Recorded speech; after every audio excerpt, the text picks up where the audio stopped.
speaking of the Green New Deal, Chuck Schumer very upset that Mitch McConnell wanted to force a vote on this in the Senate. Here's Chuck Schumer, the senator. They're bringing a resolution forward so they can vote against it. This cheap, cynical ploy evidently represents the sum total of Senate Republicans' leadership on the vital issue of climate change, an issue that cries out for serious engagement by members of both parties.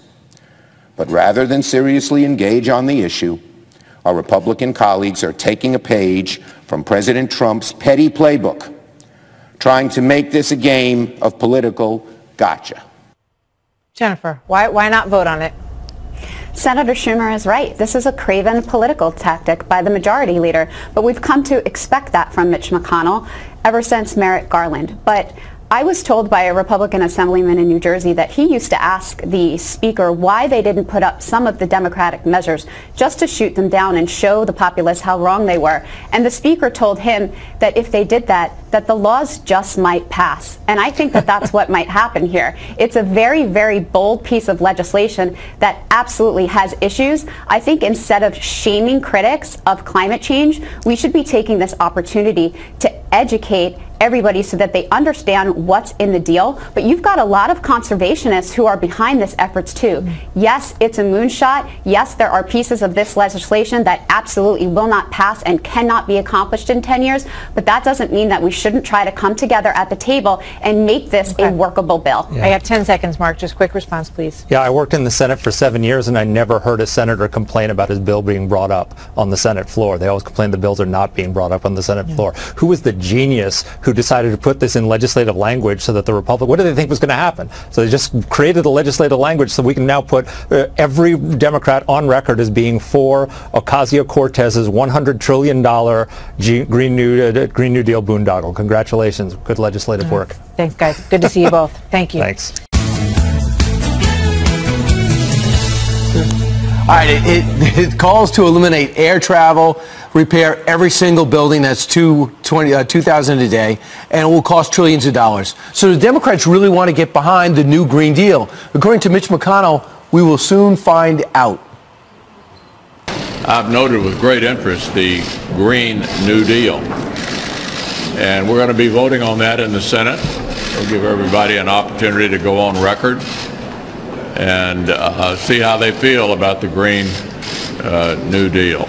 All right, so we're going to get a vote. Turning Point USA founder Charlie Kirk is here live. Millennial Politics founder Nathan Rubin here live to debate it. So Nathan, welcome guys. Would it help these candidates, especially, as well as Democrats, to get on the record on this? Absolutely, and I think it will be good for the primary process and for the base of the Democratic Party to see who does support this Green New Deal and who is taking climate change seriously. Whether we like it or not, we need to start making modifications and rebuilding our infrastructure to prepare for what's to come. But this deal in particular? You think they should vote on the framework for this deal? No air travel, refitting everything? There is no building other deal. Trains? There is no other bill. This is what we have right now. FDR said at the height of the Great Depression, try something. If it fails, admit it frankly, but by God, try something. Right. Well, that's a horrible argument. Because banning cows, banning cars, building high-speed rail for billions of dollars. Already seen that doesn't work in California. Let me finish, because it does. They had to correct their website. Let me finish. Go ahead, Charlie. Let me finish. It reduces air travel significantly, and even the senator from Hawaii, who's quite laughed at the idea of the Green New Deal and the stance on air travel. Look, I can't figure out who likes this deal more, Mitch McConnell or AOC. I mean, he looked almost giddy to get people on the record about this, and this shows how radical the Democrat Party has become. In a time where we have booming economic growth, wages are going up, record low youth unemployment in the last 60 years, record low black unemployment, record low Latino unemployment. This is the Democrat Party's platform, is to try to have regressive policies that will make us less competitive internationally and destroy honestly our energy superiority internationally. It's somewhat laughable, but at the same time I find it kind of scary. Well, I would counter that by saying that the fastest growing industries in our economy are in the field of renewable energy, and this only invests more in that. We need to get more people working in the wind and solar industries. Do you know how many jobs will be lost if we get rid of the fossil fuel industry? Do you know how many, including, by the way, natural gas goes, and we're not going to have nuclear power? Nothing burns cleaner than those two.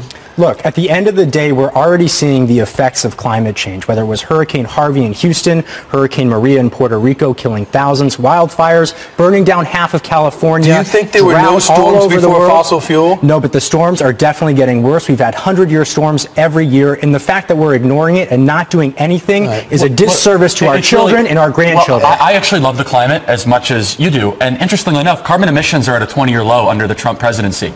Believe it or not, we're less dependent on Middle Eastern oil now than ever before because we're exporting more oil than we're importing oil.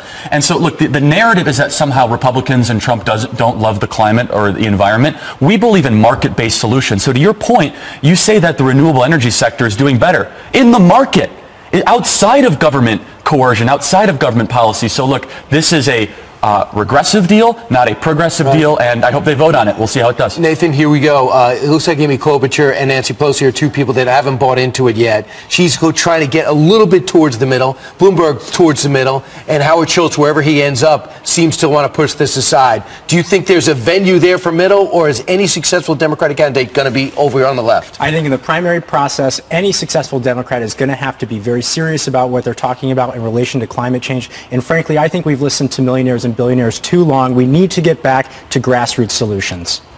Okay. I don't know. I can't wait for them to vote on it. This is a gift to President Trump and for us conservatives, and there's going to be more Democrats to announce. Right. Nothing to run from. There'll be a vote to be had. Nathan Rubin, thanks so much. Charlie Kirk, always great.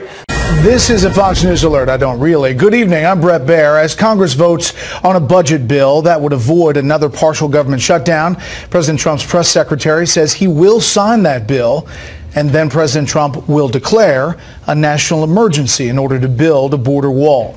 It's a move that will almost certainly set up a huge legal and legislative uproar.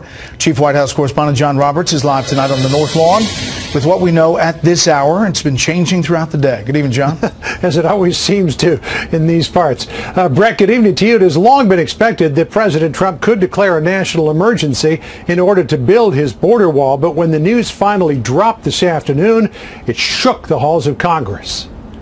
As the White House was taking a microscope to the spending bill this afternoon, a stunning announcement from Senate Majority Leader Mitch McConnell. I've just had an opportunity to speak with President Trump, and he, I would say to all my colleagues, has indicated he's prepared to sign the bill. He will also be issuing a national emergency declaration at the same time. The announcement made good on a threat the president had said he'd prefer not to use, but was left with little choice after receiving the text of a bill that fell well short of what he wanted. In a statement, the press secretary saying he was taking the emergency action to ensure we stop the national security and humanitarian crisis at the border. The president is once again delivering on his promise to build a wall, protect the border, and secure our great country. In a joint statement, the Speaker of the House and Senator Chuck Schumer said declaring a national emergency would be a lawless act, a gross abuse of the power of the presidency. The precedent that the president is setting here is something that should be met with great unease and dismay by the Republicans. And of course, we will respond accordingly when we review our options. First, we have to see what the president actually says. The way it all played out was exactly what South Carolina Senator Lindsey Graham suggested more than a month ago. There's some things in there that are good for border security, and let him march toward filling in the gaps by executive action. The spending bill gives the president $1.37 billion for pedestrian fencing in the Rio Grande Valley sector. But there are also restrictions that the president is bristling at. The bill stipulates that border wall cannot be built in several areas, including the National Butterfly Center west of McAllen. It also gives local authorities in 5 Texas border towns veto power over the wall. And it puts significant handcuffs on the president's discretion to make changes in spending.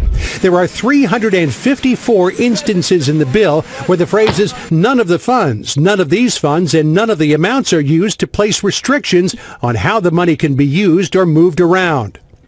Declaring an emergency may allow President Trump to move some money around from other departments to add to wall construction.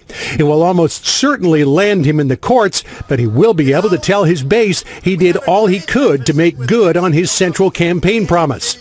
The House Speaker said it also sends a message to the Democratic base. If the president can declare an emergency on something that he has created as an emergency, an illusion that he wants to convey, just think of what a president with different values can present to the American people.